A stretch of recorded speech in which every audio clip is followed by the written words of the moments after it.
Hello there and welcome. So you guys asked for a Dark Dragon build and here we are, ready to serve. So this one is a lot of fun. It is ice themed and very resilient while having almost no supporters. I love that fact. So let's start with racial and cultural traits, but before we get there, I want to give a quick overview about the Dark Culture's mechanics internally while fighting. So, Call the Weak has been changed a little bit since the Mystic update. Now, all our melee units gain a nice damage bonus and a healing if they hit weakened units, and all of our ranged attackers, physical and magic ones, inflict weakness with a very high chance of success. This gives us an innate sustain tool, which works amazingly well because in the first stage of the build, it's mostly a sustain tool, and later on, you value it also for the extra 20% damage, but more about that later. So, the rest of the things we don't need to talk about because nothing has really changed. Let's talk traits. Herbivorous gives you a once per battle heal, which also gives you a buff. It's a free action and helps you lack of support, and that's why we pick it. It's very powerful because we also combine it with ritual cannibals, but I'm getting ahead of myself. Fast recuperation hits into the same point. We don't have much support on that build, and with these traits it works extremely well. We're just healing up between the fights and it ain't no biggie. And we have adaptability because fast leveling units are these days stupidly powerful. Now, trade-wise, like I said, ritual cannibals. Two reasons for that. First off, mana is something that we can't have too much of, and food makes our cities grow faster. So altogether, this makes our adventuring benefit our economy, even if we don't need the corpse eating ability. The corpse eating, on the other hand, is another healing spell which has a cooldown, so unlike the herbivorous trait, you can use it several times per battle, and it's again a free action, so I love that. It's really good, and it denies necromancer builds at the same time, because destroyed corpses are destroyed corpses, so this is a very versatile trait. And the other one we pick up is mana channelers. As we are rocking a dragon build, we are summoning a lot of stuff, and, well, that just helps. Bottom line. Alright, tomes. Let's get into that. This was the most fun part to figure out. So, starting out with evolution, because I would never play a dragon build without the evolution tome in all honesty, because so many reasons. Youthful rejuvenation makes your evolving units go kamikaze whenever you want to because they get resurgence, and it heals for 36. It heals for 18 for everybody else, it strengthens, it's also not bad. But the mainstay here is that we can use our evolving units with that spell together as Molotov cocktails. Wonderful stuff. The Wyvern Fledgling is the main backbone of the summoned units in your roster. It is cheap, it is very powerful, and if it survives, it evolves into a wonderful Wyvern, which is a tier 3 unit with much versatility. The Slithers are, well, usable, but not so preferable for this build. They suffer no real downsides, but they transform into a tier 3 unit that simply doesn't really fit too well into a dark culture build, but it can work after all. If you like them, pick them, but you don't need to. I personally felt like better with the Wyverns, as they might be a little bit easier to die, but they also deal so much damage, and they're flying and therefore mobile as hell. And if you're playing a dragon build, I feel like I need to root for the Wyverns. Draconic Vitality, wonderful stuff, makes your racial units go much brawnier. Love that. And Rapid Evolution Enchantment, last but not least, we are taking our faster evolution out of that, and our low tier evolvers also gain Slip Away, which makes them obnoxiously hard to kill. Also, Shepherd is a multi-tool, which is useful at the beginning of the game and in the mid-game as well to make your young dragons stronger. The other tier 1 we're picking up is Cryomancy. So I was really thinking a lot about what to pick up at this rank, but I went into this at several reasons. First off, this build needed some damage on its main cultural units, and this build and this tome with frost blades and frost arrows provides. The Other really nice thing is Frostblades deals more damage to slowed units, and Dark Culture has Ice Shackles as a spell, which slows 2 units. So you have a direct synergy with that tome, with your culture even. So just saying. The lesser snow spirits are the other thing that you can utilize, and the other reason why I'm not rooting too much for the slithers. We can summon them cheaply, and they transform also into tier 3 skirmishers with freeze. I personally prefer skirmishes with freeze over skirmishes with poison, but you can choose with this build. You have the flexibility. Ice Coffin is a multi-tool, can freeze people when necessary. A 90% freeze is really quite reliable. White Witches are the utility pick. You have powerful tier 2 racial warlocks already, but these are interesting insofar as they have the ice coffin spell basically as a unit thing, which is activatable at 1 point. So really powerful stuff. And Blizzard is a nice AoE nuke, which serves mostly for status resistance softening. Can be, in fringe cases, for the big battles, extremely useful, as the mini nuke is very satisfying, but this status resistance thing goes a long way. The School of Cryomancy is really nice as it offers knowledge and mana, and Frost Weapons is really great on all your heroes. So Cryomancy is where you pick up some more CC, but also damage. That's why we're picking it. If you want to substitute it with anything, you should keep these two things in mind, mostly damage. Now, Tier 2, we went into Glades, as Dark Culture has such a sick synergy with that tome. First off, our Tier 1 archers suck. We don't have any better choice rather than go in Tome of Winds or Tome of Glades to pick up some real archers, and the Dark Culture really loves archers. So Glade Runners, I picked them also up because of their Tracker's Mark, which gives them the ability to make hard to hit units easier to hit and soften them up a little bit. I like that. Entwine Protectors, if you need tier 3 shields, they are here for you, and there is really nothing bad to say about them. They are hard to kill, they can AoE, heal, and they also gain Aspect of the Root, which allows your spears and shields to heal themselves. And that's why we're also picking this up. Our culture lacks pretty much all direct support, and with all these little things that we've picked up along the line, with Aspect of the Root, your armies are obnoxiously hard to kill, even without supporters. Really good stuff. Forest Warden is interesting if you are going for some terraforming shenanigans. Mind you that creating a forest below your battlefield is dirt cheap and gives your army substantial bonuses, so could be a strategy you want to go for. And the Sacred Meadow is in so far interesting as it gives us faster city growth, which is interesting for the Dark Culture because they don't have good access to that, and more stability per conduit. I mean, yeah, Darks can ignore bad stability, but they also benefit from high stability, just as any other culture. And last but not least, yeah, Leafskin. Good old resistance buffer. I love that. Revelry.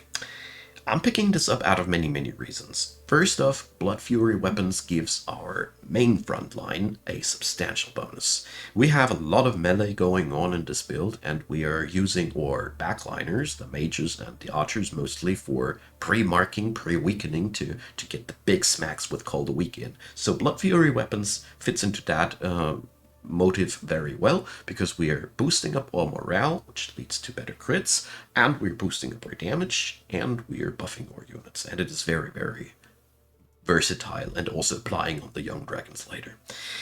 But Revels of Carnage is one of the main reasons why we picked up Revelry. Here again, with a dragon build, I rarely play without this, because you just smack this spell on the army where the young dragons are living at, and they evolve much, much faster. It's such a power tool. Scalds fit in the blank spot of supporters. We don't want or need full-time supporters because the entire build is focused around neglecting that successfully, but the Scalds are really nice as their basic attack has a sweet, sweet utility, and all of their supporting abilities increase your damage profile. So they have the Song of Carnage, which is just basic more damage, and the Song of Revelry is also giving you morale, which is directly influencing your critical hit chance, and therefore they don't do anything which doesn't provide some damage bonus. And you don't need more healing than that. Rebels of Blood, well, if you want to siege a city, go for it. It is massive. And Revel is hard. Bonus on morale from all sources. If you can't afford it, it's really, really sweet. On your heroes, definitely try to pick up Revel's Triumph later down the road, as amplified critical hit damage is really nice. That's all I can say. And staying on the same trend we have with the Carnival of Flesh, the ability to let our cities grow darn fast. We have two province improvers for food, and we have a culture that doesn't care about unhappiness. Just saying. Tier 3, well, Tome of Dragons it is, obviously. We want the young dragons as quick as possible to evolve them as fast as possible, obviously. You get to choose between fire, ice, and obsidian. Most of the time with that build you end up evil. Skip the fire ones. We are playing ice, and ice and fire, they don't play nicely together. Draconian transformation is massive for this build. As the natural regeneration, we're already regenerating fast on the map. Now we're regenerating even faster on the map, which leads to a very high likelihood that our units start out with very high HP in the fight, which leads to the natural regeneration played out to its max. Ha! Take that, drawbacks. This is really, really powerful as this build utilizes the natural regeneration to its max. Really good stuff. Don't miss out on that. Purifying Flame gives us finally a tool to directly influence the stuff happening around us in form of debuff stripping and healing. So we might not have supporters, but we have a spell that can do that for us. Flamer Focus is a little bit in a pickle, as it inflicts burning, but it also enhances our battle mages nicely. I thought at first it would be a bad fit for this build, but no, actually it ain't. You just have to use it before you freeze people and keep it away from frozen people. Then it is great. It has a little bit of a caveat behind it, but all of a sudden your tier 2 battle mages gain really, really nice AoE capabilities. Love that.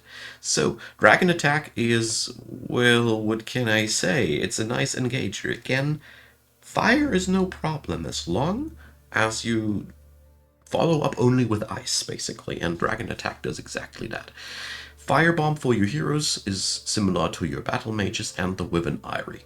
The Wyvern Eyrie is so important for your build here, as it finally allows you to draft those tier 3 wyverns alongside with the dragons. Because dragons turn out to be stupidly costly, you want to have the main backbone out of wyverns, so these here are extremely important for your build in general. So, as the last tier 3 ability tome that you pick up, it is very, very versatile. You can go for Tome of Cycles to go into really sick utility and sustainability and longevity, and Projectiles of Decay is a massive power-up for your backliners.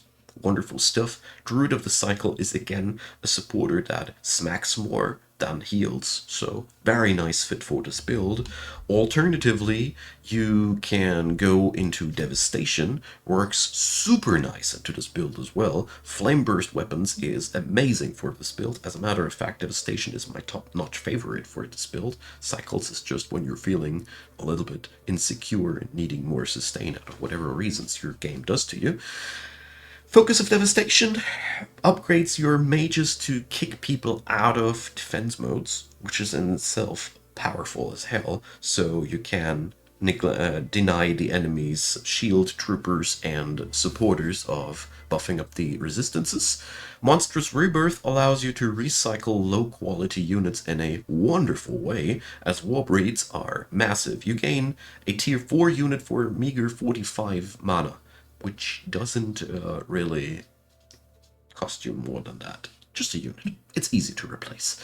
The Warbreed itself can then be recruited in your town halls, and they play really well alongside with your Dark Knights, and wow, I love that. Simply, this entire tome is so good for your build. I personally see this as my favorite. But Cycles is a thing that I must mention, as I must mention Cold Dark. We are already playing Cryomancy, and what can I say? We are summoners, we are well playing with the Snow Spirits, we can then summon them directly, we can go for the Frostling transformation, make ourselves immune to freezing, and we can then do the entire ice gameplay, ice transformation gameplay. Frost Spire is there for you.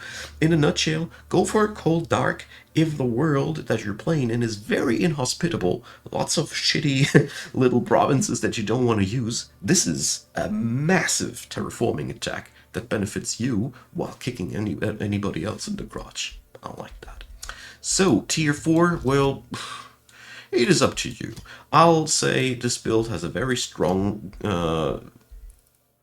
ability to go further into chaos or also into nature. All of these are really nice options. Choose for yourself. I don't want to feature the tier 4 area of this build too much, as in general you pretty much have everything you need to conquer the world afterwards. Just fill in the blanks that you want. After the Tome of Devastation, I see this build as very, very completed. Let's talk strategy. So our roster consists out of Dark Warriors, which are very nice. They are very important for your build early on as well, because you don't have any other shock troopers that you can access. They're cheap, they hit like a truck, and it's okay if they die. Pursuers are important to pre-mark the enemy, but they will eventually get replaced by the Glade Runners, so don't overdo it. But here again, the Glade Runners come pretty late in your build. You need tier 3 Town Hall to build them, so Pursuers as Dark Warriors are okay to be printed in the early game a little bit more, because, yeah, eventually, when you have the Tome of Devastation, you can't just transform them into war breeds and replace them with something better, and therefore, none of these will ever feel like a waste in this build. I like that. Tier 2, Night Guards are a very, very solid average trooper that you can fit in everywhere to just defend the front line and die if necessary. They are the more robust version of the Dark Warrior and don't rely so much on running into an enemy and smack their head. Warlocks are very important for your build. Their Sundering Curse deals a very, very decent amount of damage and strips defenses and applies weakness and cannot be dodged. So this is really, really important because some enemies have a stupidly high dodge rating. This is the counter to that, and that's why they are so important. The damage profile of your battle mages is meager and stays meager. This is something that you must keep in mind, that your battle mages, they are utility picks. Therefore, the White Witch is there for the freezing capabilities. So basically, you can choose whether to soften up tough guys when you're playing against that mostly, or to hold bursty guys in their ranks. That's what White Witch is good for. You have a lot of flexibility, but I would strongly recommend to mix them a little bit and keep an eye out on your situation. It is all that, in my opinion. So, where was my main city again? Where do... yeah, this was the underground run. So, tier 3, we are looking here into that city. So, tier 3, we have a lot of options, and this is where this build really wants to be at. So, Dark Knights are just a much better version of your tier 1 shock troopers. They have a AoE attack, they have a really hard-hitting charge attack.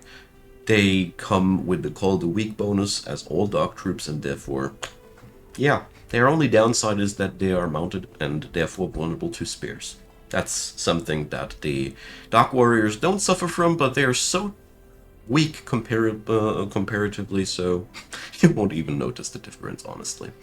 Glade Runners, the main backbone of your ranged attackers. They end up being very strong as they get Blood Fury. No, they don't get Blood Fury weapons. They get the Ice Arrows, and as their tier 3 base damage is pretty solid. But here again, the main damage is not their job. Their job is to prime the enemies with weakness, strip away their defenses, and prepare the onslaught of your melee dudes. That's very important to note. The skulls are the same thing.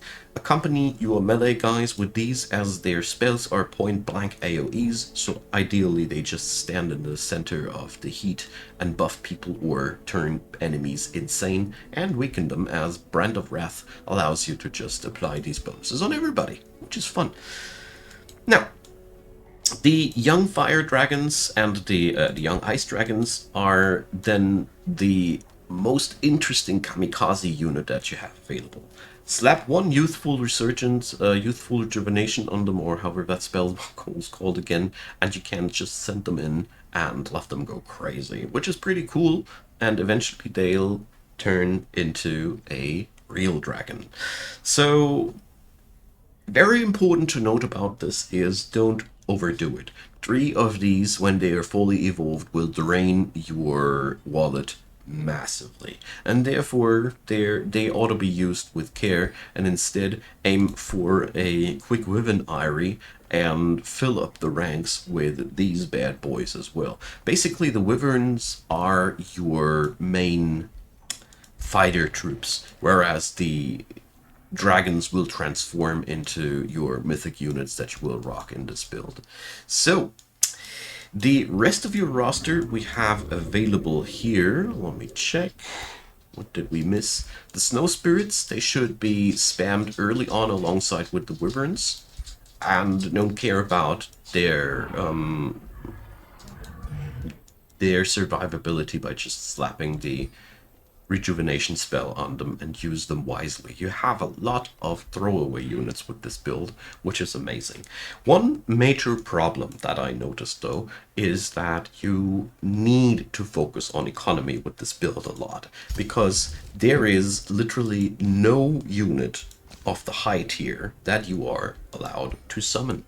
All of the stuff that you want to have army-wise needs to be drafted in cities. So this is something you should totally focus on your development. Luckily, we have a couple of tricks up our sleeve. The chaos alignment of our build allows us to use Call of Chaos, and we can also use Impressment, which is very, very nice to upgrade our wyverns and stuff faster. We also can use battlefield looting, which allows us to get more profit out of killing. Very synergistic with the ritual cannibals already. And Lure of the Horde. There are many tools to just give us free troops. With a shadow focus, we can generate a lot of knowledge, which is also very, very important. And since we even splice a bit into nature, we have lots of expansionistic qualities. Very, very good stuff. Leader-wise, I strongly recommend rocking a dragon with this build. Several reasons speak for that. First off, it is cool to play a dragon build with a dragon leader, but that's not the main thing, you know. The main thing is this build benefits so massively from a very strong fighter at the beginning of the game, so you can just have a lot of presence from turn 1 on, because the dragons in combination with a couple of low tier units are just a very, very powerful presence right from the get-go. And later in the game, when you have then the evolved dragons, you basically have mini dragon leaders that you can send around. One major downside remains with all the dragon builds, and you must be prepared for that. Dragons are among the weakest tier 5 units in the game, sadly, as they, well, their main trick is to be available quickly. And with this build, we are utilizing this to the max with Revels of Carnage, with all the little tricks that we went for to level our units faster. That's just what we're after. So that means don't hesitate to attack your enemies as quick as you can. The moment when your first tier 5 dragons hatch, it's basically the moment when you start to fall off, as weird as it sounds. But you need to be acting during that period to kick in the door wherever the enemy is strongest at that very moment. Because if you hesitate too long, the enemy might just outscale you, because if you're just relying on dragons, you're relying on very costly, somewhat underwhelming tier 5 units compared to all the other massively impressive tier 5 units in the game. That's just the fate of a blitzy build. On the upside, you are able to conquer the world in pretty much 100 turns easily. It's no biggie. This build can make it do. Just try to keep the cities going, keep the money coming, and keep the town halls and the draft coming, and keep the supply lines coming. So teleporter infrastructure might be also an idea later on. So that's all I have to say.